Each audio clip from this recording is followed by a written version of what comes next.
Let's podcast alongside Joe Giglio. I'm Joe Ovias inside Eford Studios in downtown Raleigh. Thanks to Empire Properties and thanks to Copiers Plus. Check them out online at copiers-plus.com. I should have bought them in the Kyocera knives. Oh, I still can't believe I gave away the Kyocera knives. You know I was feeling generous at the OG birthday that I drew Copiers Plus. So for your needs, go to Copiers-Plus. Okay. Drew's going to take care of your company, right? But obviously, we have a great relationship with Drew. So he knew we were having the raffle. He's like, here, give these away. They are Kyocera knives. I love company branded swag. Right? Maybe we should come out with some Ovias and Giglio knives. I don't know. No, because we don't want to be held responsible. Yeah, good point. That's a valid point. That's a valid point. So big thanks to Kyocera, Copiers Plus. Check them out online at copiers-plus.com. The golfers were golfing yesterday. They were. How did Jackson do? What a track, man. What a track. Do? A little bit of a struggle. Okay. First time in the regions. So it was cool. Trayburn. Not for the faint of heart. Par 72. There's a lot of long holes out there. Have you played Trayburn? I have never played out there. All right. It's a McConnell course. Okay. So there's some familiarity there. They're kind of all the same a little bit, but not in a bad way. Just like they have a standard, right? Just like the Canes and the Rangers have a standard. McConnell Golf has a standard, and they have their sand traps actually are filled with sand, right? It's not like an Eagle Crest situation. No, you know what's funny though is 18, which is a really long 455-yard par 4. Most of it is downhill, but the one trap was like flooded because there was a lot of rain. Yeah, we had a lot of rain this week. The other thing that was crazy was the cicadas.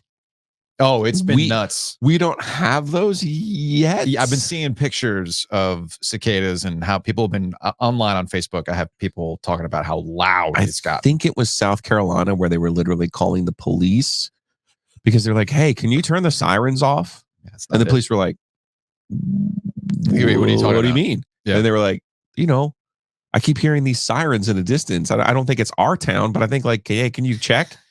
It's the cicadas. Doesn't matter if it's cicadas or not. I'm sure next door people were saying gunshots. So all in all, he broke 90, 89, had some tough holes, had some good holes, birdied one. It's always a learning experience when it comes to golf. Always.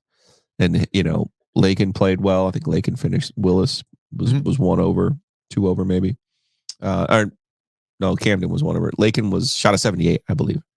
But the Broughton kids, Broughton as a team was 1 under, and they have a sophomore who shot a 67. So, Jackson's a sophomore. He came home and goes, I just, how do I get better? Like, what do I got to do to get better? I was like, okay. I'm sorry. Broughton did well in golf? What? No. Well, it's so funny because both my kids play the super white sports, tennis and golf, but we don't compete against Broughton. We don't compete against Leesville. We don't compete against you don't have a kid Millbrook. Playing lacrosse? No. So it's a little bit, it's more on the level, if you will, when you're playing, Willow Springs and South Garner and, some of these other schools that are not traditional country club Here come the sports. Broughton kids. And then all of a sudden, he was like, they have a sophomore. He was like 5'6", and the kid shot a 67. I was like, yeah.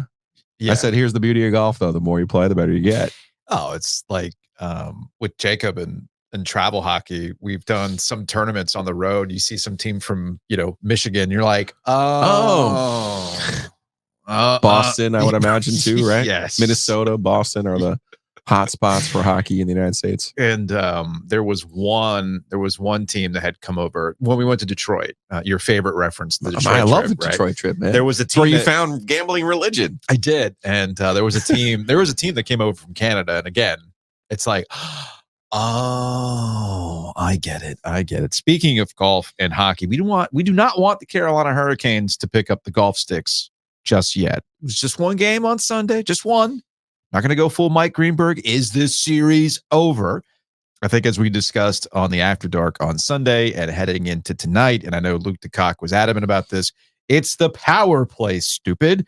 And Rod Brindamore had off-day availability while they were in Newark. Is that the only place they could find somewhere to skate? No. Luke wrote about this in the News and Observer. All has to do with rest and various other stuff and what makes it easier for them. So they're out in Newark to practice on their off day or the off game availability. Yeah. And Rod Brindamore was just very adamant about, yeah, man, we played well. We played okay. 5-on-5. Power play was the difference. When talking with Sebastian about those power play opportunities yesterday, he said a lot of it was just the timing and the body language and playing the littlest bit quicker or slower. We had our looks. We just, we didn't convert. I mean, that's the difference, right? So we got to find a way to, get more looks. I mean, you'd like to have more opportunities when you get your power plays, but they did a nice job, blocking shots and doing what they did, pressure us at the right times, and the execution wasn't quite where it needed to be. But again, that's the nature of the game. In situations like that, is reviewing the tape more helpful or having conversations amongst each other? Well, it's both. I mean, you're trying to, as the game's going on, you're trying to make the little adjustments, and then obviously after they're going to look it through and see where they can be better. On the final analysis on their power play goals, you basically just say we did what we were trying to do and they beat us on those plays, or are there things you want to change based on what you saw? A bit of both. I mean, I think at the end of the day they made 3 high-end plays. I mean, generally if you usually tip your hat and say, I mean, we know that's exactly what they were trying to do, but we also know that too. And we just were a tad late, and like I said, you tip your hat. They made it great from start to finish. There were some high-end passes in there, and that's what they're capable of doing. It seems like Jake is getting to spots on the ice where he can do the things that he's known for doing, but maybe just hasn't all come together. It's been really unfortunate, I mean, I think he hit the post last night on the power play in tight. It feels like every other game he's run one off the post, or he's been around it. We just got to keep getting him those opportunities. So again, that was Rod Brindamore on Monday, getting ready for Game 2 tonight against the Rangers. Yeah, I mean, just how simple and reductive do you want to be? Like, which part of the game do you want to reduce it to? I think is what it comes down to. And I understand their talking point. I do. But I also do think it's a talking point. Specifically on the power play. Yeah. Like, it's something that we talked about going into the series. Freddie's a different dude now. He is. I want to be very clear. He is. He's a different dude. He is. Always has been. Okay? So Rod has to know how to handle that. And some coaches will come out. Sometimes you give him the carrot. Sometimes you give him the stick. You're not going to give Freddie the stick because he got it too much in Toronto. He's scarred. He is scarred. So I perfectly understand why Rod have we heard him say anything about the goalie? No. In this game? No, do you think that's by accident? In the post game on Sunday. Do you think that's by accident, sir? Right. In the post game on Sunday. But Joe, the power play. Let's just talk about the power play because, that was the real problem. The truth of the matter is the Hurricanes were the better team for 40 minutes in that hockey game. The full second period, the full third period. Ultimately, they were able to recover. From the poor start and the 2 power play goals that they gave up in a grand total of 23 seconds in the first period. Yeah. Ultimately, the deciding goal in the game comes on a shot that Freddie Anderson, again, if you want to put your name on the Stanley Cup, you have to make that play. Okay. So I think Rod is in a situation where he knows better than all of us, better than Dundon, better than me, better than you, better than Luke. I can't sit here and give Freddie the stick. I got to give Freddie the carrot. So how do I give him the carrot? I talk about something else. Let's talk about the 5 power play opportunities that didn't cash. But also don't be confused. When in November and December, when they were struggling in goal with a rotating cast of characters while Freddie was out, he was quick with the stick with the young Kochetkov. Quick with the stick. So he knows the difference. He knows how to handle his players. Well, what I'm telling you is we could sit here and talk till we're blue in the face about the power play. And God knows we have for 6 years now, right? Like I'm almost kind of mad that I didn't get to give Rod the first. So how do you fix the power play? Right. Well, look, I joked about it and you joked about it last week in between series when we were at the the practice. Yeah, I was wistful for the days of, hey, what's wrong with the power play? Yeah, and Rod just if only the power play. And Rod just kind of laughed it off and everything else. But yeah, we're back to that. Yeah. Luke wrote about it. It feels like 2022. In that case. So to be clear, there are two different ways you can win. Yes, seriously. You can trade paint, and I thought the game was much looser and up tempo in the second and third periods. Mm-hmm. And here's what my math says: the Canes won the second and third periods 2-1. This is why Rod has been somewhat okay about this entire thing. He's not sweating it. The other way is to have a goalie, as we saw last year, and Freddie was outstanding in that series against Florida. By the way, Florida last night, struggle. Yeah. So it happens. You can have these moments. Now the question is, how do you respond? So how does Freddie respond? That's what I'm most interested in tonight. How does he respond? Okay, well, real quick. Let's take a break. Let's take a hockey break. Brought to you by Happy and I was gonna say, after all the high lifes and I have a new favorite, by the way. Rumpelmint's shot. No, you did not. Yeah, thanks to Josh for that one. No, you did not. Yeah, he handed me a Rumpelmint's on Friday. Oh, no. And then you had Cinco de Mayo and went to our friends Ian and Erica's on Sunday. That's where I was on Sunday for the After Dark, and they're making tacos and everything else. I needed a green smoothie yesterday. Okay. I needed to bounce back. I needed green smoothie time yesterday, thanks to Happy and Hale. So go check them out. Location out in North Hills. They got one off of Six Forks. Of course, when the Canes are back home on Thursday night, PNC Arena, go check them out. Section 123. They got the cart. They got the Burnsy Bowl. A lot of our listeners have been checking out that Burnsy Bowl. But Joe, steak is legit. But Joe can't help himself. He's got a new favorite, new leader in the clubhouse. We have a new clubhouse leader, and it's going to be hard to shake. Yeah. The Thai chicken crunch. I haven't had that one. Do you know what got me? What got you on that one? So you know me. I look. I usually don't pay attention. Now I'm looking down in the glass, and I'm like, what is that like carrot slaw type thing? It is just that. It's pickled carrots. Mm-hmm. Okay. That's in the Thai chicken crunch with the cucumbers, with cashews. It tastes like, what's the chicken peanut? When you get Chinese food? Yeah. Oh my God. Yeah. New favorite. Okay. Actually, do you know what I did last night in the Gillio house? No. Med Bowl, Thai chicken crunch, Burnsy Bowl, Poke Bowl. Wow, you went all in. The freaking Poke, man. Hey, Hey, Pokey. I got tuna over here with the sesame. So we just kind of ate from all four. Nice. Split them up. I like that. But I like that. The clubhouse leader, Thai All right. chicken crunch. Actually, that's what I'll be having for lunch today. So, real quick on the Canes. Yes, it's the power play, stupid. Yes, Freddie Anderson needs to play better. But here's the other thing. And Rod referenced it at the end. This is another classic Rodism when it comes to guys that you expect to produce. How do you handle them? You love them up. You say it's going to happen for you. Man, it's unfortunate for Jake Gensel, isn't it?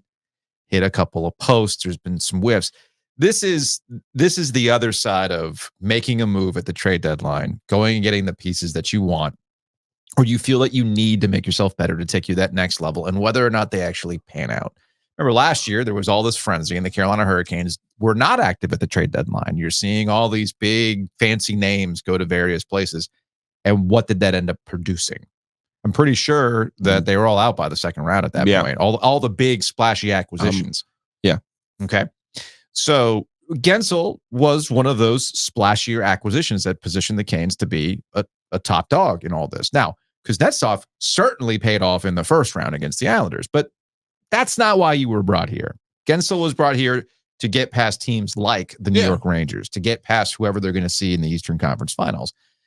I need to see that a little bit more. Again, just one game, not that big of a deal. Interested in those line combos, baby. But the combos are going to be interesting tonight to see how Rod gets them going 5-on-5, gets them going to their game. I think the power play will take care of itself because we saw way more success in that first round compared to this first game. I'm going to take from what I saw in the first round in totality versus just what I saw in one game versus the New York Rangers, which when you take a step back, how they played in the first period set the tone for the rest of it. It didn't matter if they won the second period. It didn't matter if they won the third period. How the 23 seconds played out was ultimately the difference in the game. Some of that is on Freddie. Some of that is on the defense. Some of that is on the Canes later on having opportunities, not cashing in. But again, it's just one game. I'm not going to sweat too much about it. We will be doing an After Dark, thanks to our friends at Crank Arm tonight. That'll be a lot of fun. You come back to the studio? Yeah. Okay. We're going to be hitting that dark arts tonight? I hope so, Let's do because this. that's the good luck charm. It is. It is. So I'm very much. I'm not ready for the Canes to go home yet. Neither am I, man. No, Just trust so me. you know. I don't want the Canes to go home. Full transparency. Yeah, dude. I'm not ready for that. I'm not ready for off-season podcast protocols. Yeah, don't remind me. I was actually thinking about that today and just like having this thought of, oof. Although I did see an amazing Anthony Edwards clip that gives you hope. We'll talk about that.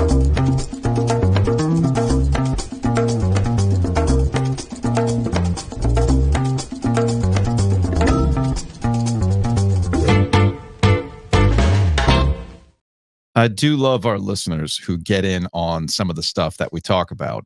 Shout out to Woj. Up too early win might be the best thing ever on DraftKings. Baseball. I've taken advantage of that. Baseball Joe is really the only thing I should be betting on at this point. So yeah, I guess he had some baseball on the Rays, paid out some cash. So good to see that. I love the people who send us their winnings. Yeah.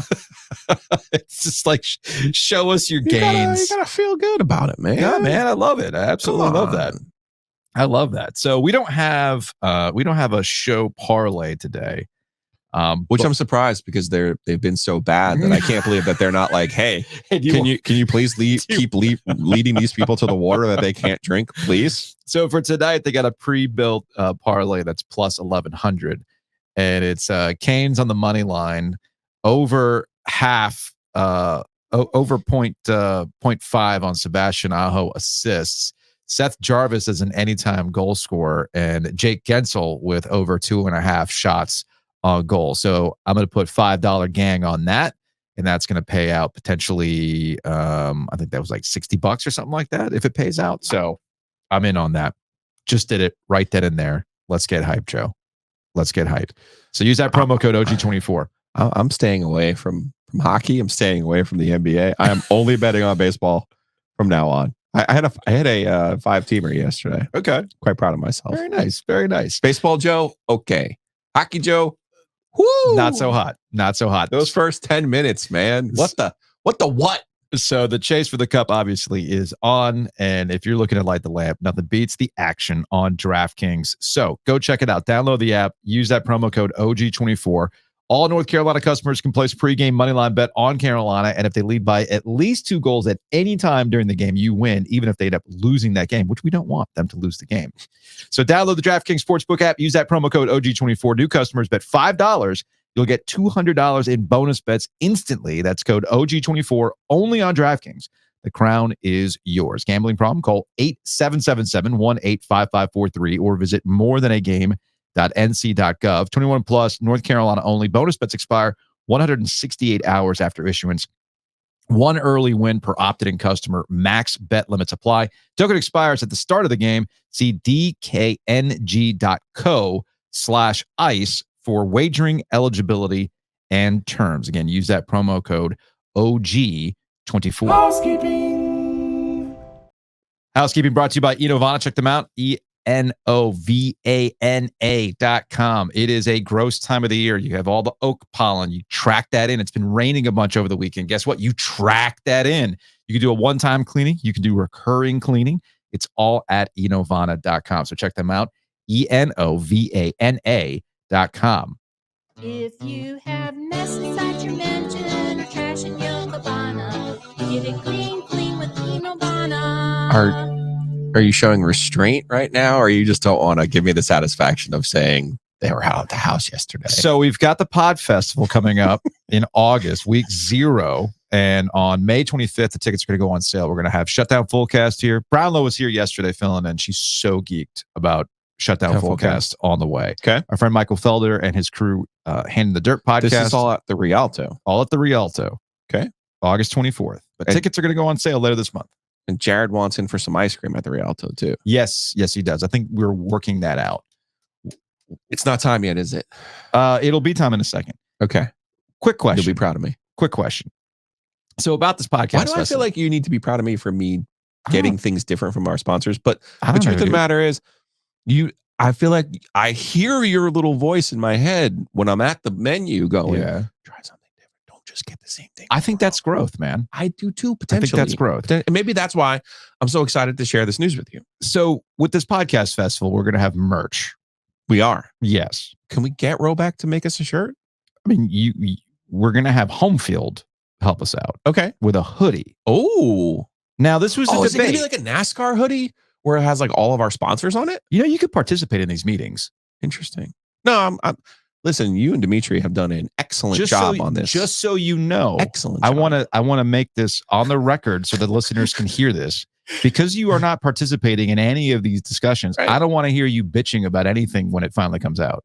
Like what the hoodie looks like. Well, why didn't we do this? Whoa, I just went from complimenting you to now you want to go. I'm choosing violence. Why? Because I've been listening to Drake Kendrick beef all weekend. That's why. And I heard a little bit of really a beef at this point? No, Kendrick won. Oh my Lord. I mean, I knew that was going to be the case anyway. And it could be because I was listening to Pat Riley clips earlier too. So I've just chosen violence. Somebody had an amazing tweet about Jamal Murray and Drake, and I already forgot what it was. It was really good. I saw it. It's like Kendrick didn't release anything tonight because he was just letting another Canadian embarrass himself, which is pretty damn funny. Cool. No, so the debate that we had was, would you rather have a t-shirt or would you rather have a hoodie? And the argument was... Wait a second, I did contribute to this. You did contribute to this. Thank you. And it was like, well... the argument was August is going to be hot. Nobody's thinking about hoodies. But then you're also looking at the price differential. And it's like, well, a hoodie and the home field hoodies are like incredibly comfortable. So why wouldn't you want a hoodie? It's not like it's not going to be cold. So get the hoodie now. Right. And there'll be a limited run of them too. Yes. Now, if we can get Roback on board to sponsor the podcast festival, well, how about we can have official. You want to talk about NASCAR? Here's where you come in. I need a sounder for a meeting that we have during the show. If we can get Roback to do a custom polo for you and me, right? That's NASCAR-esque with all of our sponsors, with all of the sponsors on it, we could wear it on stage that day, and we could wear it to like any remote we ever do. I know. Well, you saw the green tea hoodie that I had. Yeah, that's a good one. The birthday. That's a good one. I think there's something there. So, podcast festival tickets go on sale May 25th. Also, Beard Gang. How's the Beard Gang going since we saved the Colonel? We have not talked about Beard Gang a ton. So a reminder, OG Beard Gang, now we're in the playoffs. Show us the beard growth. We're in the great game now. We are in the great game. It's been, we got through the first series. Shout out to the people who emailed me, theoggoesdigital@gmail.com. theoggoesdigital@gmail.com. Some of their updates. With some people, I allowed it to go down to 1 on the razor. Cool. Okay. So we've gotten some updates. The whole point here is a judgment call. When the Canes are done, we will ask for another submission of OG Beard Gang, and the gnarliest beard will get the Colonel. The beard where it's like at least you tried, I'll go buy a bottle of Jack Daniels for you. So that's where we're on that. We got a Mother's Day Dark Arts giveaway this week, or do you want to do that? Well, yeah, I feel like we kind of sort of owe it. Yeah, I don't know what to do. Do we ask for submissions? Do I start a voicemail and be like, hey, tell us that one time your mom almost got into a fight at a game? Like, I don't know. Tell us that one time your mom was like, I need you to go to bed now. So here's some Dark Arts. Yeah, that's Robitussin. It's different. Here's the NyQuil. Go to bed. It's got to be something, man. Maybe that's the case. Speaking of meetings. All right. Now it's time, Joe. Now it's time. What did you get at Two Roosters? Oh my God. You know how I feel about the coffee bourbon. I know. So I'm going to get this right, I think, and Jared can correct me. Every month they have a new set of rotating flavors? Yeah. Okay. Yeah. So obviously I was there for the first time in May.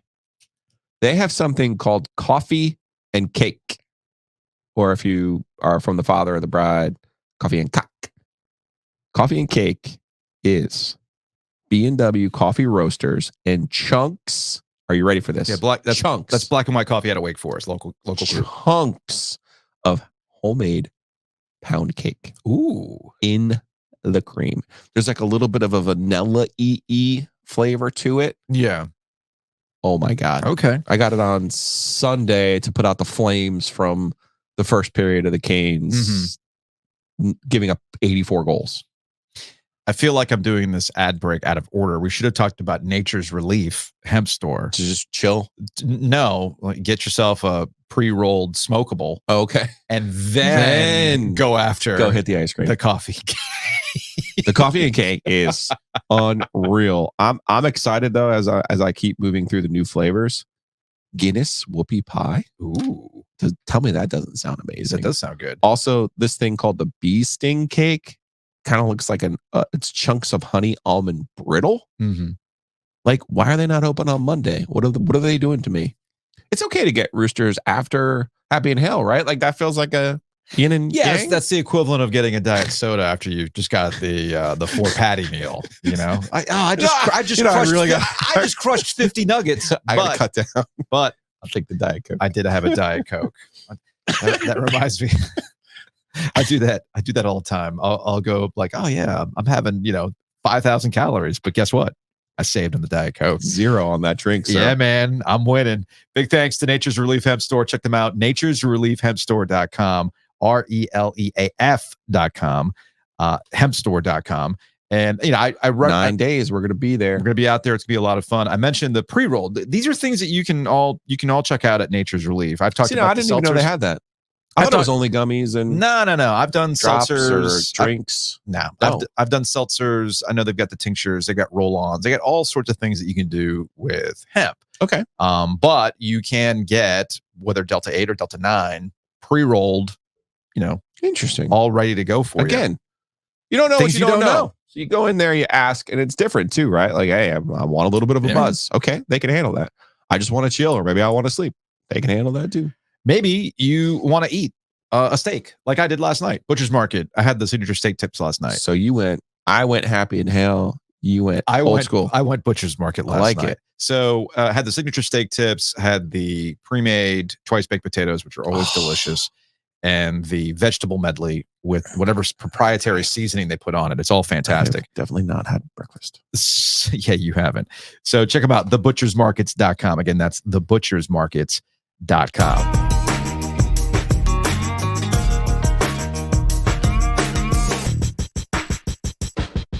You need some sort of sound effect that's like a grocery store microphone, like psh, clean up aisle 7. You need it to be like, psh, we're having a meeting. Yeah, please report to Efort Studios. Maybe that's the case. I need you, Julio. We're having a meeting. If we were having a pre-show meeting and we were doing a different format, I would have looked at the Nuggets and the Wolves and thought to myself, this has everything you need to get the people going on sports talk radio. Let's go over this, Joe. We've got Anthony Edwards. Michael Jordan. He's Michael Jordan. Is he the next Jordan? Can he achieve what Michael Jordan has achieved? It is perfect sports talk radio fodder. And here's the funny thing about it. As somebody who was aware of Anthony Edwards' existence, and I listened to NBA-centric hosts, predominantly Bomani Jones, who has been talking about Anthony Edwards all season long. The playoffs allow for casuals like me to go, okay, let me see what this guy's all about. The people, all the NBA heads have been gassing up all season long. Dude has absolutely delivered. And not only is he good, there's a certain je ne sais quoi about Anthony Edwards where you can tell, and it's feeding off with the rest of the Minnesota Timberwolves when you watch them against the defending champs or the reigning champs. They just want it, man. They're going to body you. And that was pretty entertaining last night. And adding to the list of sports talk radio fodder, Rudy Gobert didn't even play last night because he was out there for the birth of his kid. Is the birth of your child more important than trying to win a championship? Your call's next. And then the icing on the cake, Jamal Murray throws a heat pack onto the court because he's so upset with how things are going. And I'll be curious to see if they should they suspend Jamal Murray for throwing it on the court. If it was a fan who did it, what should the consequences be? Your call's next. Dude, I'm telling you, man, this is a trifecta of sports talk radio that the Wolves and the Nuggets. Are the Nuggets in trouble? Is this series over? 0-2, Joe. the series is over. Yeah, I'm with you on that. And it's not big. Crazy thing about last night, and was texting with Nada last night. Yeah. Our NBA guy. The Timberwolves, first of all, are crazy athletic. The one that got me was Nickel Alexander Walker. Mm-hmm. I was like, wait a second. Why do I know him? Oh, he played in the 47-24 game. The Virginia Tech kid. All right. He comes off the bench from Minnesota. He was defending his ass off against Jamal Murray yesterday. Mm-hmm. Number one. Naz Reid, another guy that you're looking at going, Naz Reid, who the heck is he?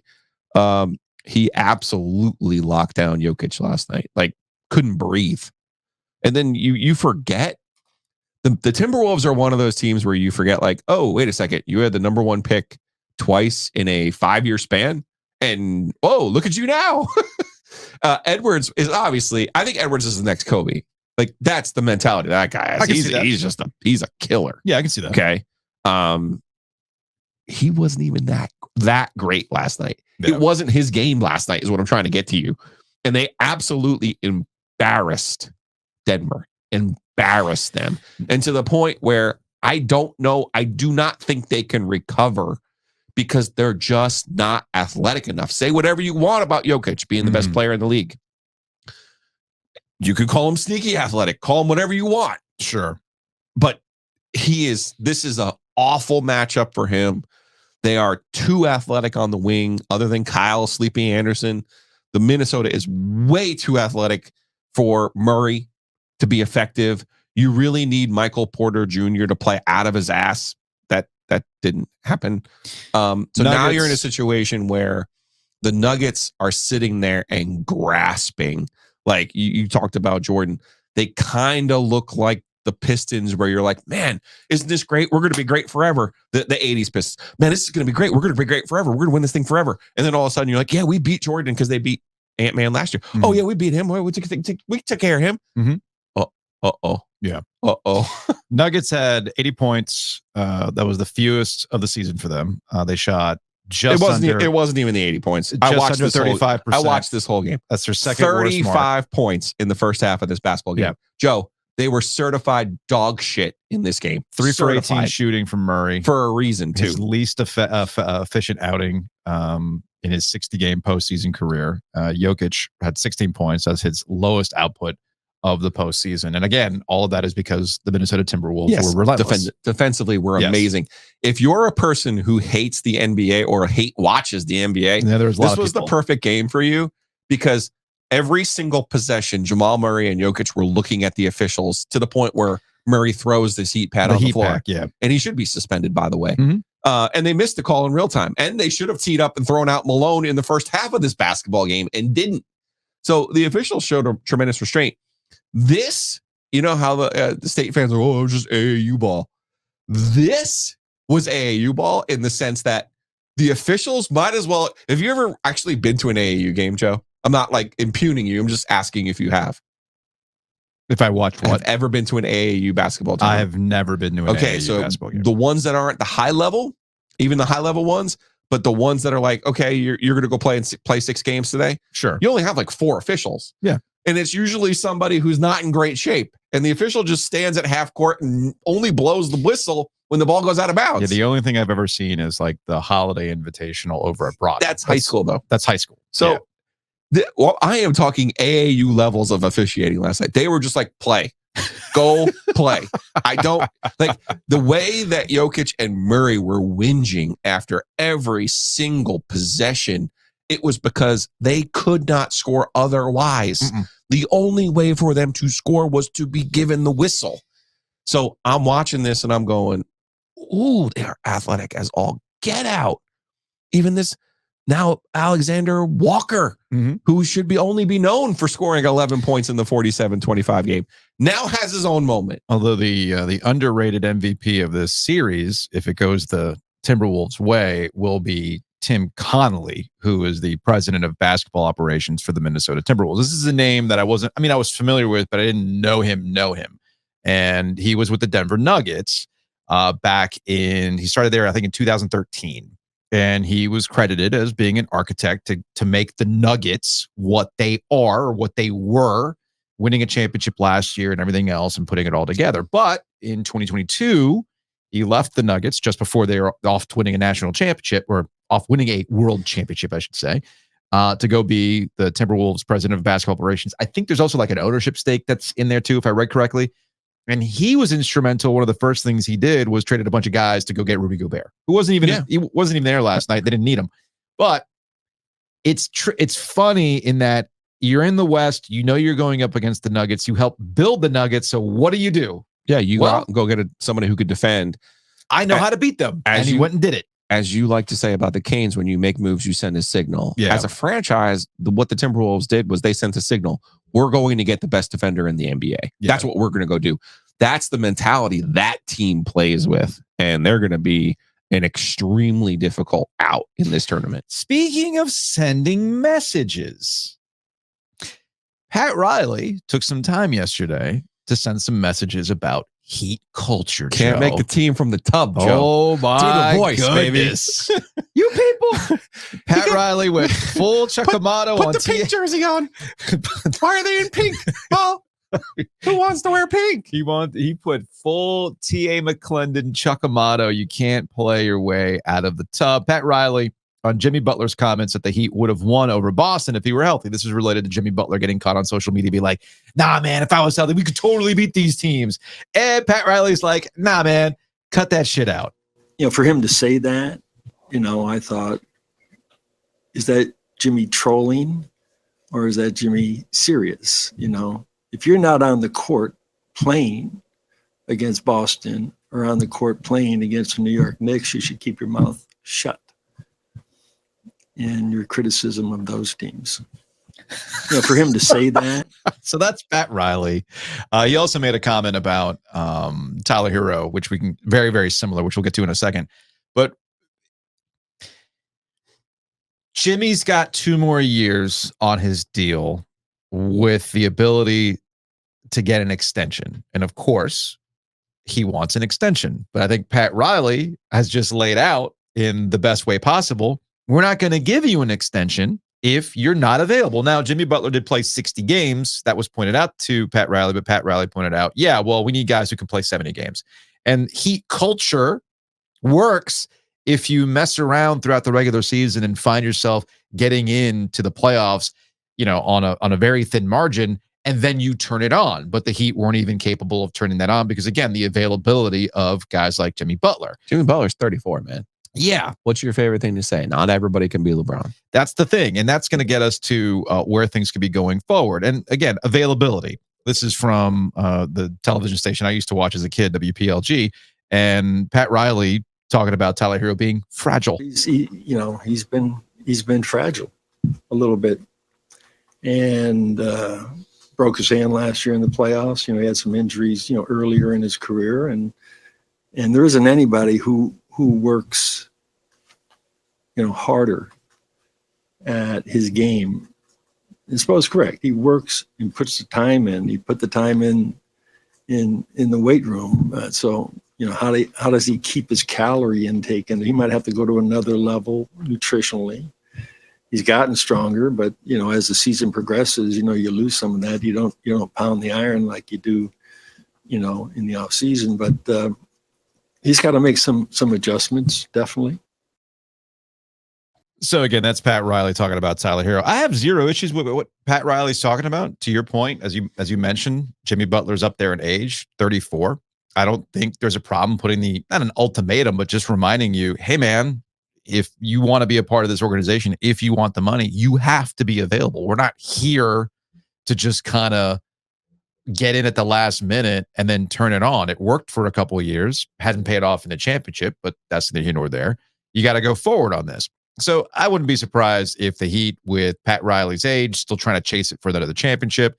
Eric Spoelstra also caught some criticism as well with how they kind of operated this year. But again, that's typical of Pat Riley. He's an old school dude who has no problems calling people out to the mat if they're not performing to his level. It's why during that entire Heat run, people were convinced that Pat Riley was going to come down from the front office, replace Spoelstra, and go try to win a championship himself. like we've seen before, but he didn't do that. But this is him, flexing that muscle that you typically see out of Pat Riley, and Jimmy Butler getting put on notice, which I have no problem. And I'm sure Jimmy Butler respects that. I'm sure he respects it. He calls people out to the mat all the time. Pat Riley's just doing it back to him. We'll see how that happens. We'll see what happens going forward. But we could be seeing another iteration of the Miami Heat going forward based on what Pat Riley had to say yesterday about Jimmy Butler. And again, zero issues with how he handled that.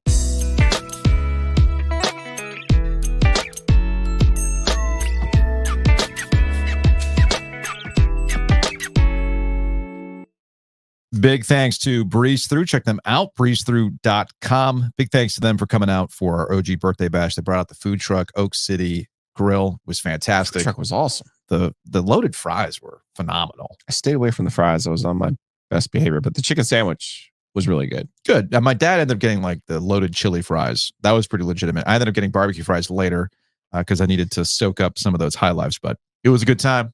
Again, thanks to everybody who showed out. And big thanks to Breeze Through for providing the food truck. Big thanks to Matt Davis over at State Farm. Caught up with him for a little bit at the OG birthday bash. You can check him out online, insuregarner.com, theoginsurance.com. Yeah, keep reaching out. Keep calling them. That's the highlight of all of my time with Matt, when he tells me, yeah, we had someone call. Yeah, we had someone email. Yeah. And he goes, it's mostly people like late 20s, early 30s. I was like, yep. Good. Yep. That sounds about right. It's in our little podcast sweet spot, sir. And big thanks to Mosquito Authority and Pest Authority. I'd like to take credit for all the Mosquito Authority signs that I see in the front yard. Okay. I'm just going to take the podcast is taking credit for that. Why not? Why not, right? If we say it enough times, it'll be true. But no, seriously. Clearly, a lot of other people are jumping up on Mosquito Authority and Pest Authority. What they do, it is mosquito time with all the rain that we're getting. It's all getting set. But you can curb that with their treatments, and no contracts. You can pay as you go, or you can just bundle and save. So head on over to bugsbite.com. Again, that's bugsbite.com.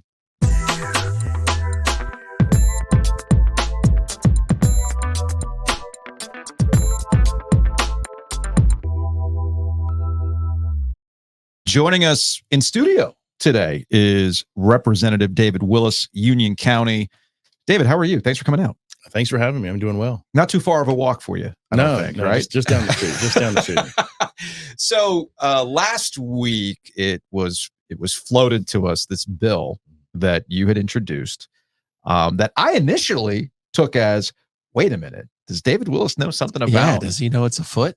Conference realignment that we don't know about, and we're trying to make sure that Carolina and NC State play all the time. But no, that's not actually what you introduced. This is a variation on something that has been percolating in the state of North Carolina for decades. For as long as I've been doing this, going all the way back to 2000, there's been a conversation about which in-state schools should be playing, what's good for business, what's good for everybody. And you are once again taking a crack at this. What inspired you to put this out there?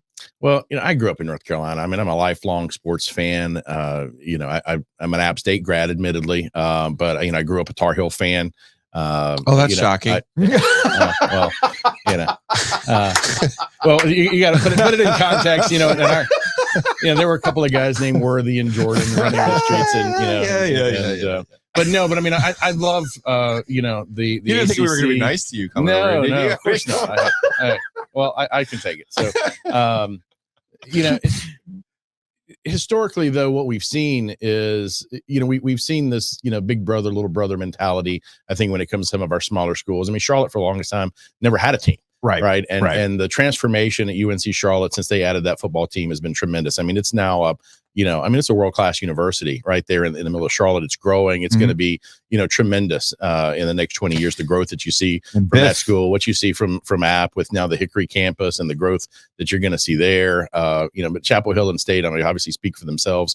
Greenville's doing really, really well and they're growing. And so it's, I think it makes a ton of sense on a number of levels. I mean, one, the fan bases want to see this. I mean, if you look at any of the games that we've had, from an attendance perspective. And, these fans fill up the stadiums. They want to see these games, whether it was ECU going to Boone or North Carolina going to Boone or NC State going to Greenville. I mean, these stands are full at capacity and the fans are excited. It brings economic impact and development. I mean, you've got fans that are coming, they're spending hotel dollars, they're spending restaurant dollars, they're staying overnight. For the teams themselves, I mean, they may turn around and go right back home on the bus. Saves them a ton of money because they're not having to fly out of state, and you got hotel rooms somewhere. I mean, it's hundreds of thousands of dollars just in cost for these teams to go out of state. And some games, when you go out of state, I mean, you're not making that much money. And so for the impact of this, and from an economic perspective in North Carolina, from a fan base, from a recruiting perspective, I mean, I think the rivalries are there, and the fan bases want to see it. I think you've seen it. You know, I was at 2 games in Keenan last year, and it was the App State game, which was absolutely electric, went to overtime, and the Miami game, which, you know, was deemed the biggest game in Chapel Hill in 30 years. And it was absolutely electric. But, you know, App State was right up there with that. And then you look at, you know, what happened a couple of years ago. State goes to ECU, a phenomenal game, a couple of missed kicks. You know, I mean, it's down to the wire in that game. Yeah. And curse reverse. You know, and so it's, you know, and the same thing in Charlotte, you know, obviously, you know, when they've got some coming up games with UNC, I think you're going to see tremendous excitement out of that. And it's going to help that program as well. And so, you know, these teams get to play 12 games at least on a regular basis now. And I mean, it's not like it was 30 years ago where you got maybe 8, you know, you had 8 teams in a conference and you play 7 conference games. You might get 2 or 3 games. You might play 11 games in a season. You know, they've got that extra game that's been tacked on. Plus you've got, you know, the playoffs coming into the picture now. And so these teams, you know, have the ability to play a great number of games and to be able to preserve a home schedule that's going to be very beneficial for them from a revenue standpoint, from a fan base perspective. The ability to kind of share some of that love around the state with our sister institutions. When we think of it from a UNC system perspective, I think it's tremendous. And I mean, it's a win-win for everybody. It really is. It's House Bill 965. Representative David Willis is joining us here on the OG on the Heister Automotive Group hotline. I don't know if you know this. You can sell your car to the Heister Automotive Group as well. Can't not just buy them, you can sell them too. I want to get into a little bit of the bones of this because I actually think this is fairly practical. I don't think you're sitting here saying App State has to play Carolina and NC State every year. You're not sitting here saying, you know, ECU has to play State or Carolina every year. That's right. According to the bill, it says regularly compete, which does open some windows there. Every 6 years, a home and an away. I mean, well, that's about as how so many one game. It's one game for State and Carolina every year. Okay, one game against between the Charlotte and ECU. Okay, so right now State would be under compliance because they actually have ECU and App in 25, App in 26, ECU 28, Charlotte in 30 and 31. UNC little delinquent there. They've got Charlotte. We also have Mac Brown on the record saying he never wants to play his former team ever again. I think that's why you're seeing it that way. They did it enough time. Remember Mac Brown last year is like, it's time for the other guys. No, he said I don't ever want to play them again. Yeah, and those were the words. I think he was being a little over the top. I think it was just more of him saying, yeah, let that be a state problem for the foreseeable future because Carolina had played App State a few times. But you can convince us we're a receptive audience. I want to call it the irate Giglio Conference. I want App State and ECU in the ACC for goodness sake. How do you convince these schools? And is that where you put? Do we call it political pressure if it's an actual bill that gets pushed through and approved by obviously various different viewpoints from your colleagues there in the General Assembly? Yeah. Well, you know, the funny thing is at this point, I've received absolutely zero negative feedback on this. Okay. Now there is one institution from your colleagues or from the schools?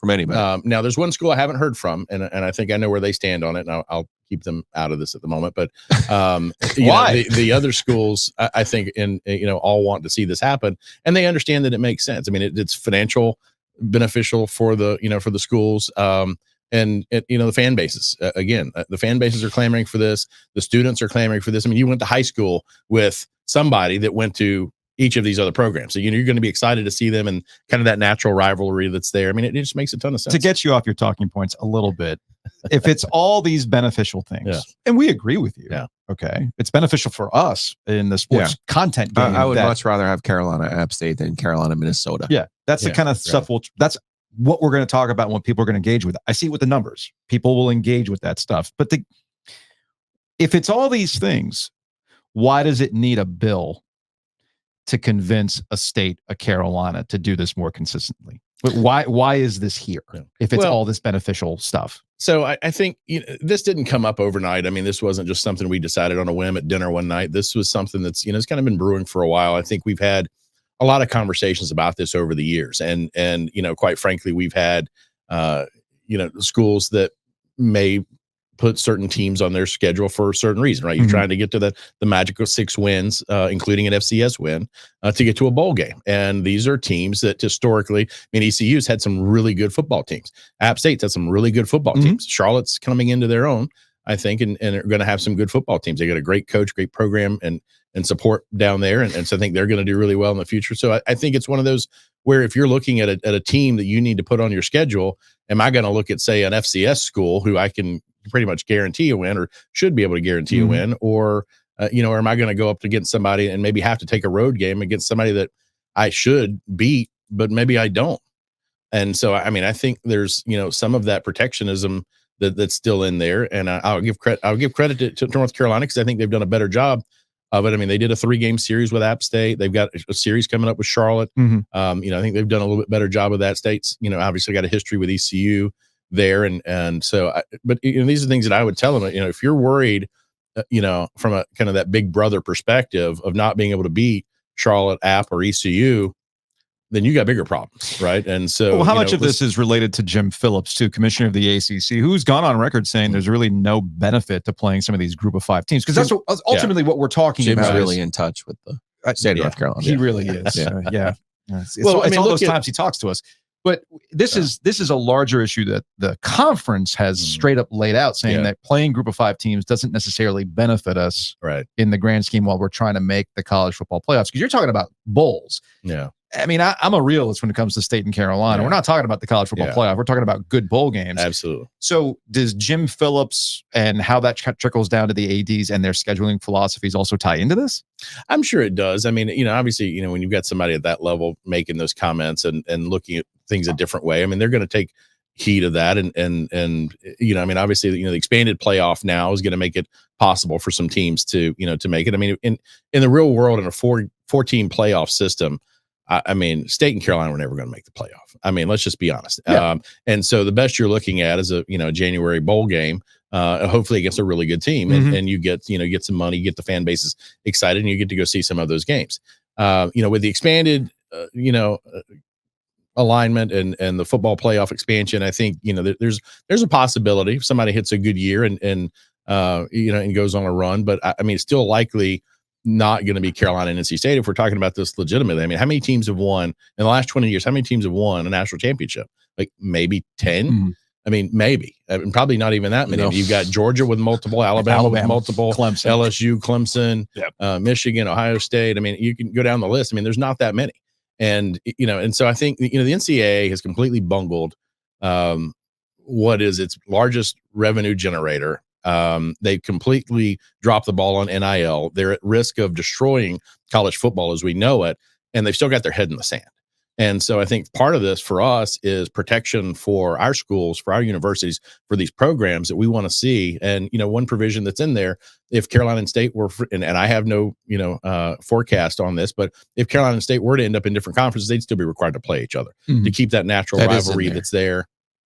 You did put that in there. That is in there. Okay. Yeah. Okay. Yeah. And so it's, so we're trying to protect our schools here in North Carolina and be a little bit more forward thinking. I mean, we've also got some stuff we're working on related to the NIL, mainly at the high school level more than the college level, but it's coming. And so I think, we've done a lot of work, a lot of research into this. We've talked to all of the schools. We've talked to a number of ADs and coaches across the country with these different issues. And, we've got to do what we think is best for the state of North Carolina for these programs. And whether this ends up being something that makes it across the line or just becomes more influential, I mean, we'll see. But I think it's the right thing to do. I was going to say, procedurally, what's the next step in the House? So right now it's slated to go to Appropriations Committee. So we'll have some committee hearings on it on the House side, and hopefully get that passed out in the next couple of weeks, send it over to the Senate and let them deal with it. Somebody that I know that is around this stuff, because I'm not going to be the one who tells you how all this parliamentary procedure works. I have no idea how any of it works, but their initial reaction to this to me was this will go nowhere. This is the kind of thing that we've seen before. A lot of bills get introduced, and how did they put it to me? it never actually moves, it never actually gets to move between chambers where that information, you can actually get more information. It's not going to get out of wherever it needs to go to. So what gives you optimism? And I've heard from somebody else saying, well, actually, there's some people with some juice that like this bill too. As you said, you haven't received any sort of complaints about this. So how do you see this playing out? Are there amendments that you'd be comfortable with that would kind of play into what's going on? Yeah, I mean, we've gauged, the universities and asked for their feedback. I think one amendment we're going to end up adding to this that I think makes a ton of sense is especially for Charlotte, would be the ability for them to play a neutral site game, which would be B of A. Okay. And so obviously, with their seating capacities right now, I mean, Charlotte's going to grow. They've been raising money to expand the stadium there, and I think it's going to be great for them. But in the meantime, they could play at B of A, have a much larger crowd, draw a lot more excitement, and work with the local city folks there. So that's one amendment I expect to get added, and we'll keep talking to them and see if there's some other ones. But no, I fully expect this to pass the House, and the number of colleagues that I've talked to on the Senate side are in support of it as well. And so I think we're looking for this to move. Let's Absolutely. do it. I like it. I'm here. Yeah. Hey, look, if you asked me this question 15 years ago, I would have said that's ridiculous. Forget this. But as I've gotten older and as the college football landscape has changed and you see what ultimately matters, I think it's unfortunate that we need to get legislation to make this kind of stuff happen. Yeah. But I'm on board with it. Sometimes you need a little push. A little bit. Thank you for coming through. Absolutely. Yeah. Appreciate you. We'll have to get an update on this in the future, please. Absolutely, anytime. All right. Now I owe Clark one of those bottles of brown liquor. So just to tell you how the parliamentary procedure works. So Clark gets the brown liquor. Is that how that works? It's like, I can't give it to you. You're I was going to say there's like some official things that we can't. I already had to have a conversation. Okay. I already had to have a conversation with Joe. The old tub. Thanks, David.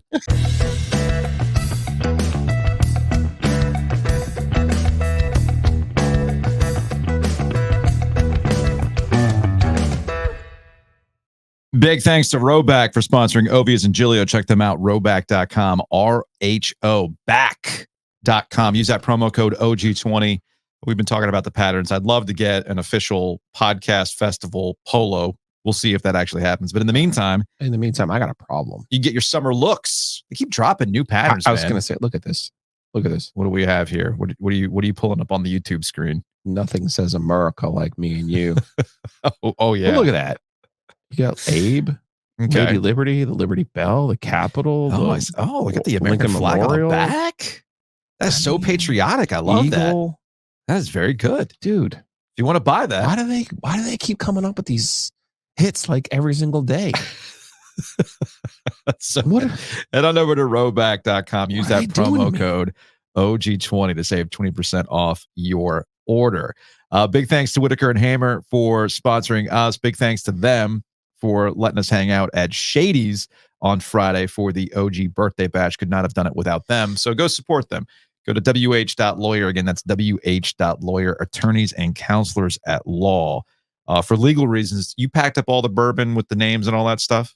Yes, Friday? I'm distributing today and tomorrow. Perfect. Have a little bit of driving to do, but it'll be good. Awesome. I was happy. We keep learning about raffles. Yeah. I was happy because I said you don't have to be there to win. So I obviously wanted a mix of people who were not there to win and people who were there to win. We're going to get there. We're going to get there to the perfect raffle. Okay. I got faith at some point we'll get the process completely correct. But I was glad the number of people who obviously entered, the number of different people who ended up winning. So I have reached out to all of the winners, and I'm scheduled to give away all 3 of those bottles in the next 24 hours here. And the Kyocera knives. So one thing about Josh, first of all, you got legal issues. WH.lawyer, that's kind of a no-brainer. He was ecstatic though. He's like, man, the great crowd. This is a great turnout, because full transparency, right? Like, I'm like, Josh, man, kind of need you to be like an OG corporate champion, like, as long as we're breathing, man. He's like, yeah, it's awesome, man. I got you. And he's like, this event's great. I was like, that's cool. But the number of people who were there and then said, I never knew this place existed. Yeah. You know what I mean? And even you, when you've gone to the hockey, you're like, well, I'll go check them out. And your dad, like, well, I'll go check it out, right? Mm-hmm. Go check it out. Have yourself a beer. Very chill. Great spot. A lot of parking. So you're always doing us a favor by going over to Shady's in downtown Garner and supporting Josh. And then again, if you have legal questions or any kind of issues, maybe you're closing on a house, need some help, Whitaker and Hammer, it's wh.lawyer.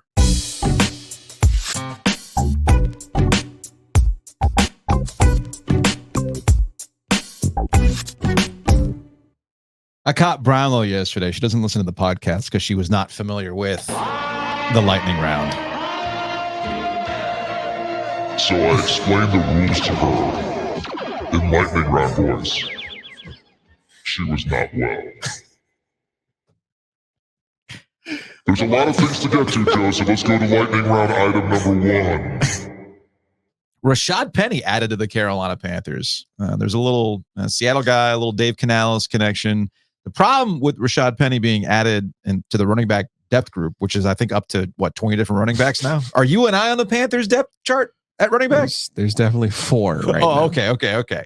The problem with Penny is that he hasn't really played the last 2 years. He was... he only played in 3 games last year with Philly. And I think the year before that, I think he had a busted fibula, if I remember correctly. I always find it interesting, like different times of the year, ESPN has different headlines, right? Where you're like, how does that qualify as being like one of your 6 biggest headlines of the day? Well, yeah. Even when the headline even when the headline popped across, Penny joins crowded backfield in Carolina. I'm like, Penny. I'm like, who? What? He was Seattle's number 1 pick in 2018. Mm-hmm. Like, this is ancient times for a running back. But I'll tell you why this is important. This goes back to a Bill Parcells axiom. When you become the head coach, you want guys in camp, at least. Yes. Who you are familiar with, who the other players can go up to and go, coach just yelled at me. What does that mean? Or, I haven't talked to coach in a week. What does that mean? You know, so Rashad Penny is a guy you bring in. Maybe he's a guy that Bryce Young can talk to and say, hey, I'm trying to figure out, coach, what's his personality like? What does this mean?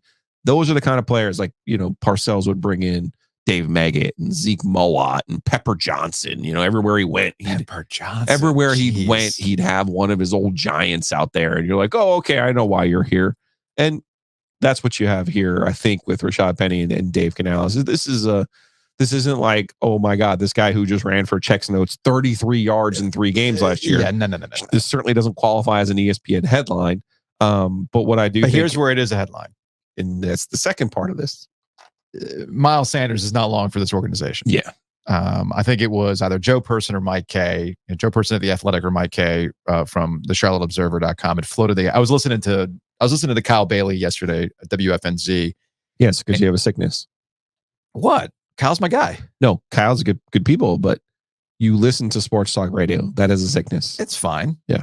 But either way, I was listening to Kyle while I was on a walk, and they were discussing this. And I think it was Joe Person who basically said, yeah, Miles Sanders probably going to get traded at this point. He does not have a role on this team. You mean picking the guy in the second round wasn't your first clue that the new regime wasn't interested in the old running back? Strange. So strange.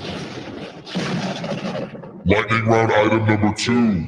Speaking of having guys who've been around and another person in the room that could be helpful, welcome back Jacoby Criswell to the Carolina Tar Heels quarterback. Why does that name sound familiar? I think Jacoby, he was there with Drake May, and it's Drake May. I'm not going to play, so I have the transfer portal to my, I can use that. I think he was at Arkansas. Now he's back in a quarterback room that doesn't really seem set coming out of the spring. Now there was a portal defection this spring, but it was a guy who wasn't going to play, just a depth guy. But I think the Tar Heels are now up to 4 different quarterbacks. But the 3 names to keep an eye on, obviously, are Jacoby Criswell, who's been around the block a few, has a familiarity with this coaching staff, and go in there. And Mac Brown talked about competition to push guys. But it really does seem to come down to Connor Harrell and Max Johnson. Max Johnson is a transfer from Texas A&M. Joe, if they thought they were set at that position, then why would they bring this guy back in? to push him, Joe. Oh, just to push him. Just to push him. Just an extra voice in the room. Okay. I do think it's Connor Harrell or Max Johnson. If it was Max Johnson straight up, though, the guy who they brought over as this big kind of transfer portal acquisition through Texas A&M, we would not be hearing as much about Connor Harrell coming out of the spring game. Although you liked Connor Harrell back in the bowl game. Yeah. You liked no problem with him. Yeah, I didn't have You know who he kind of looks like? Jacoby Criswell. Yeah, a little bit. Yeah, a little bit. But it's funny where NC State used to be. He didn't really play at Arkansas, by the way. No, he didn't. NC State was the team that had the quarterbacks ups and downs and injuries and who's stepping up and how we're going to piece this freaking thing together, whatever. And Carolina's been the team that has pretty rock solid stuff at quarterback, whether you go back from Sam Howell through Drake May. Now Carolina's in the opposite role, right? They're the ones with the quarterback questions. NC State's got their guy in Grayson McCall, who transferred over from Coastal Carolina. I think Carolina's got good options, though. It's just a matter of which one do you settle on and which one do you play. Ultimately, I think if you're trying to make it depends on what kind of offense do they want to run. If they want to play ball control, if they want not to turn the ball over, then Max Johnson's your guy. That's why you brought him here. If you're looking for a different kind of dynamic playmaker to add to what else you have, well, then I think Connor Harrell is the guy. But we're probably going to have a 2 quarterbacks rotation. I would not be surprised if going into the season we're going to see these guys platooned. Okay, you know, that's what Max done it before. He's done it before, but you know the old axiom: when you got 2 quarterbacks, you really have none. Thunder. What's he talking about, thunder? You know, because thunder always comes after lightning. Kapow! Lightning round item number 3. Phil Mickelson went full FAFO, Joe. He went the whole mess around and find out. I missed this. Yeah, this was from Golf Digest, and the headline reads: Phil Mickelson deletes strongly worded tweet warning major championships over lack of live players, because we're about to get into another round of majors. We got the PGA Championship coming up, which a live golfer, which bonus lightning round item. Taylor Gooch got an invite. He's a live guy. Yeah. I think he was in the 30s of the rankings. He was whining. Yeah. And he's been whining, but the PGA Championship has invited him. Okay, cool. Because I guess he's been playing well. I don't know. Awesome. But that's the problem. Liv just had an event, and I didn't know about it. Did you know Liv had an event? BK won. Yeah, just to tease me. Okay. He showed at the Masters. I'm not very happy with him. Phil Mickelson, I think, finished tied for 22nd. And they were in Singapore, and Mickelson responded to a tweet about lack of live golfers in major championship fields by saying those 4 events could be in trouble, quote, next year when more great players join. Again, from Golf Digest. He finished his message with the acronym FAFO, which stands for, as y'all know, fuck around and find out. He went on to say maybe some live players won't be missed in a now deleted post, but what if none of the live players played? Would they be missed? What about next year when more great players join, or the following year? At some point, they will care and will have to answer to sponsors in television. Now all of a sudden you care about sponsors in television? And funny how that works out, right? No, you don't. Nobody cares about the television product. Live golf this entire time has not been able to gain any traction whatsoever, and it's been hurting golf in the grand scheme of things. Straight up. I mean, the Masters are the Masters. People are going to watch the Masters. Well, that's what I'm saying. The 4 events. Why would the 4 events be in trouble? Because all of the major players who have left for live have exemptions. So other than Joaquin Neiman. Dude, I don't know. I really don't know. Who, by the way, no showed at the Masters. And final lightning round. Speaking of exemptions, Tiger Woods. I need to get you a curtain. God, I do need one. Well, you have a blanket over there, don't you? Yeah, but I don't have. Do we need I need like a rod that you can? No, what I could do. You can close like the Wiz. No. What I could do is I could have, if there's a blanket with lightning bolts on it. Yeah. Or a blanket with Lightning McQueen on it. I could definitely do that. And I can have it in my lap so that when we do lightning rounds, I can pull it up, hit the button. Lightning round. And then I can drop it down. I think we could do better than that. I don't know. We're kind of DIY operation. Anyway, Tiger Woods got an exemption to play at the U.S. Open. Is this why tickets are very, very expensive right now for the U.S. Open? I've looked at tickets for the U.S. Open. It's kind of pricey. It's so weird how the U.S. Open does it. He's won the event 3 times. Why does he need an exemption? Because I think he hasn't played well enough to automatically come in, if I'm not mistaken. I think it lasts for 10 years after your last title. That's what it is. But it's just kind of like, I wish it was more like the Masters, where it's like, hey, you won it once, you're in. Or play till look, you can't man, play anymore. Look, Tiger Woods is in legacy rock act mode, right? He is the old school rock band that's coming to Coastal that you want to see because you haven't had a chance to see him before, and he's going to play the hits, and everybody's going to be happy, and that's why you bring in the U.S. Open. The U.S. Okay, here's what's going to happen. Mark this down, clip it, save it. -24 is going to win the PGA Championship. It is going to be an absolute laser show at Valhalla. I know recently the PGA has been single digits, but Valhalla is going to be an absolute just shootout. Okay. Then everyone's a laser show, not lightning. A laser show, a lightning show. Everyone is going to overreact and be like, "Oh, they're going to Pinehurst." Da, da, da. Yeah. The winning score at Pinehurst is going to be +2. Okay. I'm telling you right now, they are going to trick that thing out. And do you know what happens when you trick things out? You bring in the old guys. That's where the old guys can shine. So I expect Tiger to play well in Pinehurst. It fits his game well. I expect a Jordan Spieth, a Cameron Smith, speaking of live guys, to play well in Pinehurst. But I'm telling you right now, you're going to get Scotty Scheffler, Rory McIlroy, Wyndham Clark, Sahith Theegala. All the bombers are going to show up. Bryson DeChambeau, John Rahm, all the bombers are going to show up in Valhalla, and that score is going to be bonkers.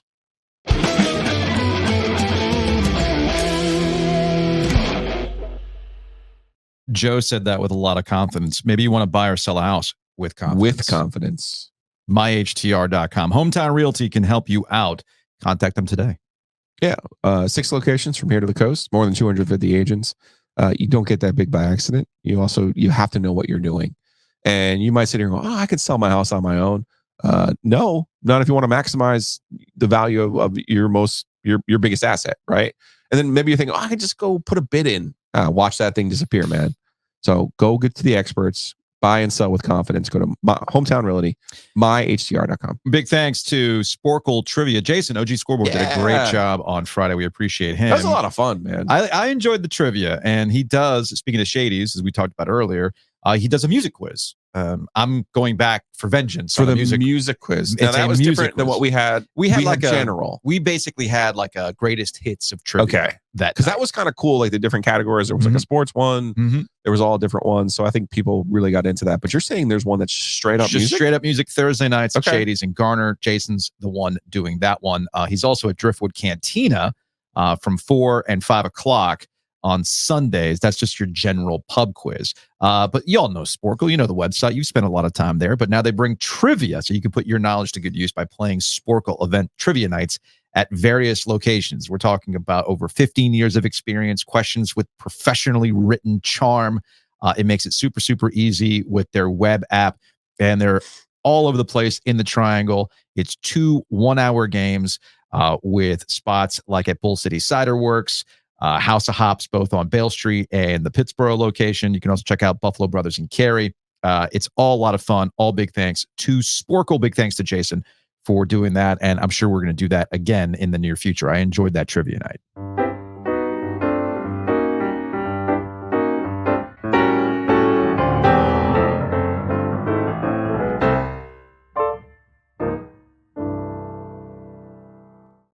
Get out of here on some Hey Joe questions. Thanks to Crank Arm Brewing. Check them out online, crankarmbrewing.com, for their fresh beers, events that are coming up. And we thank them for sponsoring West After Davis Dark. Street.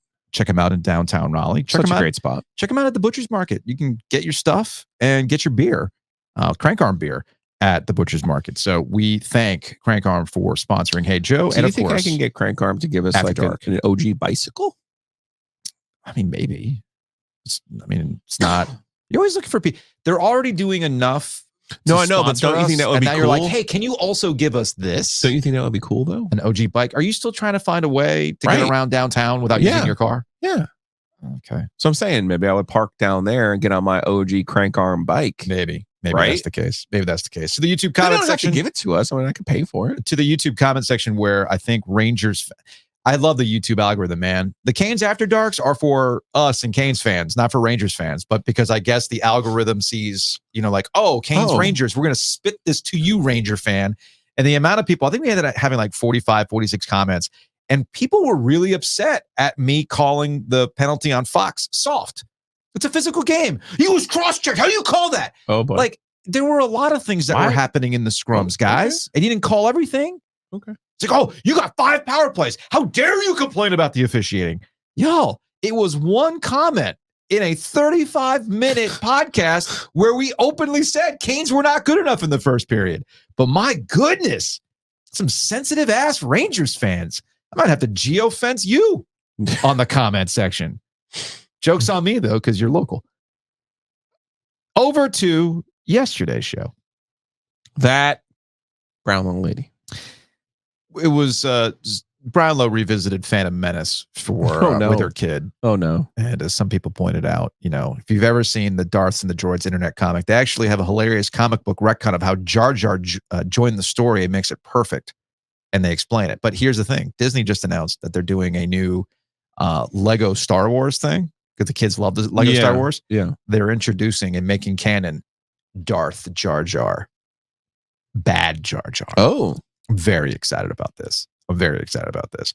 This also got to a question from our friend Bull City Coordinators, because I had mentioned Last Jedi being pretty good. He's like, I finished up the OG during my morning run. Serious question for Joe Ovias. How could you not completely give up on The Last Jedi after Leia turned into Mary Poppins after getting vented out into space? The movie wasted a perfect cinematic death scene. Okay, real quick. Oh boy. Ben, what are you doing to real me? quick. No, I'm gonna make this really quick. I'm gonna make this really quick. Ben, it's not made for it anymore. I'm gonna make this really quick, man. All these years, having watched Star Wars, read Star Wars, watched the movies, you always hear about how badass the Jedis are. How incredible, crazy things the Force can do. Right? That's always been the point. And all we all saw in the original Star Wars were 2 old dudes with the Force. We saw Obi-Wan and we saw old creaky ass Darth Vader. And then Luke Skywalker, who didn't know shit from shit until he went and saw Yoda, and he still was like wielding his lightsaber around like a kid who got the plastic ones from the 80s for Christmas. All right. So we finally get to the new movies, and we've been hearing about this Force, man. It's crazy. Like, you can do all these crazy things. And what cracks me up to this day about people who complain about The Last Jedi are, what do you mean Luke can do Force projection and not actually be there? The Force is supposed to be this amazing thing, right? Luke just did some amazing shit by Force projecting himself in front of all those walkers. He was never there. He was back on that other planet drinking blue milk, all right? And then the thing with Leia. She's Force sensitive, right? She's Luke's sister. She is the daughter of Anakin Skywalker. So of course she's going to do some wild shit with the Force. So getting vented out into space, thinking she's frozen to death, but oh no, the Force is so strong that she managed to overcome that and float right back into the spaceship. That's what you've been begging to see. You want the Force is this amazing thing. Force is an amazing thing. Well, actually, how is that possible, Joe? That really ruined a scene there. That was a ridiculous thing that happened with the Force. How is that possible? You can't have it both ways, dummies. Got me all fired up. Yeah. See that? All fired up. Almost truth bombs ask. One other Star Wars note before we move on. I'm gonna blow your mind. Okay. This is something I never thought about. The proper Star Wars viewing order is. I've always talked about machete order. Okay. All right, machete order is you watch Star Wars Episode 4, New Hope, the original Star Wars. Then you watch Empire Strikes Back. Oh my God, Darth Vader is his dad. What? And then you go back and you watch Revenge of the Sith. And then you go back to Return of the Jedi. You're like, oh, okay, that's how we became Darth Vader. Got it. Because you can freaking get rid of Phantom Menace and Attack of the Clones. But this is some wild shit from this guy. Welcome to Savo. The proper Star Wars viewing order is Rogue One. Okay, the cool. That's still in the plans. Because it walks you up to A New Hope. Got it. Empire Strikes Back. Temple of Doom. Raiders of the Lost Ark. Last Crusade. Return of the Jedi. Wait a minute. Oh, I see what you did there.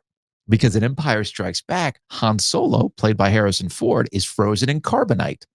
So while he's frozen in carbonite, he's having a fever dream. No, he's having a fever dream while he's frozen all that time that he is Indiana Jones. Now, my only quibble here is that he's got the Indiana Jones movies in chronological order instead of release order, because Temple of Doom is technically a prequel to Raiders of the Lost Ark. Had no idea. Blew your mind there. But I love this idea that you mix in the Indiana Jones movies because it's a fever dream while Han Solo is in carbonite. Now, some people did ask about Blade Runner, but that's a completely different universe. Oh, but wait a second. The other movie is good. Which one? The one before A New Hope. Yeah, Rogue One. No, that one's really good too. That one's good. The last one where you underestimate Revenge of my the Sith. power. Yeah, that's why I said I like that order. one. That's in the machete order one. Okay. Yeah, that's a good one. And finally, from Beefy Doc, well played, Dilworth Neighborhood Grill. Hats off to the new Panthers. Nice. Well done. Well done. That's going to wrap it up for today's show. We will see you all for an After Dark tonight. Hopefully, we'll be cracking open the Dark Arts. The Dark Arts.